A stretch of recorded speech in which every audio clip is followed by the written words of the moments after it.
Hello friend, જય શ્રી કૃષ્ણ. હું હેનલ પટેલ કાના કિચનમાં તમારું સ્વાગત કરું છું.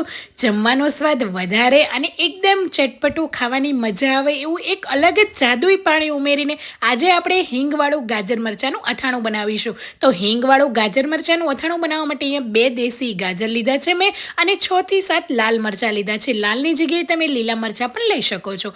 ગાજરની છાલને સારી રીતે આપણે કાઢી લેવાની છે. તમે લાલ ગાજર, ઓરેન્જ ગાજર, કોઈ પણ ગાજરનો ઉપયોગ કરી શકો છો. તો આ રીતે બધી જ છાલને આપણે કાઢી લઈશું અને ગાજરનો ઉપર અને નીચેનો ભાગ આપણે કાઢી લેવાનો છે.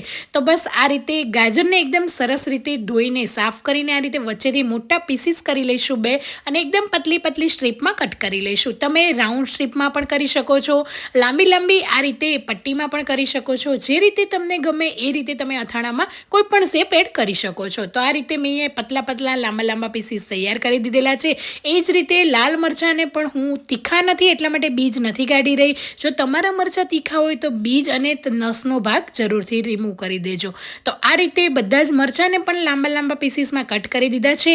લાલ મરચાં મોળા નથી એટલે મેં અહીંયા 2 થી 3 તીખા લીલા મરચાં એડ કર્યા છે, કેમ કે મરચાં એડ કરવાથી સરસ તીખાશનો ફ્લેવર આવશે. હવે અહીંયા આપણે એક બાઉલની અંદર બધા જ મસાલા એડ કરી દઈશું. તો બાઉલની અંદર મોટી 2 ચમચી જેટલા મેથીના કુરિયા લીધા છે, મોટી 1 થી 1.5 ચમચી જેટલા રાઈના કુરિયા. જો તમારી પાસે રાઈ મેથીના કુરિયા ના હોય તો મિક્સર જારની અંદર રાઈ મેથીને શેકીને એકદમ અચકચરો પાવડર તૈયાર કરી લઈશું.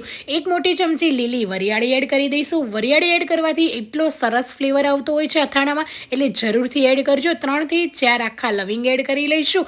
હવે અહીંયા 1 મોટી ચમચી હળદર એડ કરીશું. હળદરનું પ્રમાણ પણ અથાણામાં આગળ પડતું હોય છે. હળદર મીઠાના લીધે જ અથાણાનો એટલો સરસ ટેસ્ટ આવતો હોય છે. ને મોટી 2 થી 3 ચમચી કે પછી સ્વાદ પ્રમાણે મીઠું એડ કરી લઈશું. અને અહીંયા મેં મોટી 3 ચમચી જેટલું તેલ ગરમ કર્યું છે. એને એકદમ આ રીતે ધુમાડો નીકળે એવું ગરમ કરવાનું છે ને તરત જ મસાલા ઉપર રેડી દઈને ઢાંકણ ઢાંકીને એને 5 થી 6 મિનિટ આપણે રેસ્ટ આપીશું, કેમ કે એની સુગંધ અને ફ્લેવર અંદર જ રહેશે.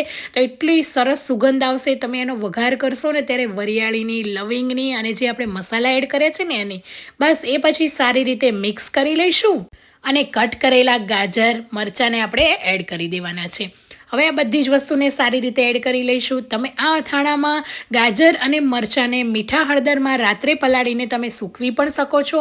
એ રીતે પણ મેં મારી ચેનલમાં આપેલો છે વિડીયો, જરૂરથી એક વખત વિઝિટ કરજો. હવે અહીંયા મોટી 2 ચમચી જેટલો આપણે જે આચાર મસાલો રેડીમેડ તૈયાર પેકેટમાં મળે છે એડ કર્યો છે.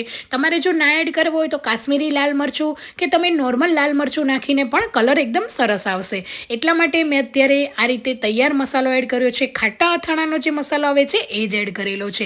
તો એનાથી તમે જોઈ શકો છો કેટલો સરસ કલર પણ આવ્યો છે. હવે એક બાઉલની અંદર આપણે 1 મોટી ચમચી હિંગ લઈ લઈશું અને 1 મોટા લીંબુનો રસ લીધેલો છે. આ બંને વસ્તુને સારી રીતે મિક્સ કરી લઈશું. હિંગનો ફ્લેવર અને લીંબુના રસનો એટલો સરસ આવતો હોય છે આ અથાણામાં. આ સ્ટેપ જરાય સ્કીપ નહીં કરતા. જો ક્યારેય ના બનાવ્યું હોય ને તો આ રીતે હિંગ ફ્લેવરવાળું અથાણું એક વખત બનાવજો, ઘરમાં બધાને ભાવશે અને એટલું ટેસ્ટી, એટલું ચટપટી થઈ જશે. તો આ રીતે આપણે એક દિવસ રહેવા દઈશું અને એ પછી ખોલીને અથાણાની અંદર હિંગ અને લીંબુનો રસ એડ કરીશું. એ વાતનું ખાસ ધ્યાન રાખવાનું છે, અથાણું જ્યારે ગરમ હોય ત્યારે આ રસ નથી એડ કરવાનો.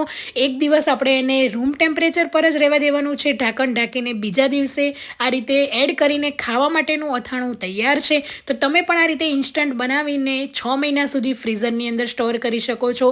બહાર પણ તમે 1 થી 2 મહિના રાખી શકો છો. આ અથાણું જરાય નહીં બગડે, એટલું કડક પણ રહેશે ને એટલું સરસ બનશે. તો જરૂરથી મારી આ રેસીપી ટ્રાય કરજો અને એક વખત બનાવજો હિંગવાળું અથાણું અને મને કમેન્ટ બોક્સમાં જણાવજો કે આજની મારી રેસીપી તમને કેવી લાગી. Thank you for watching.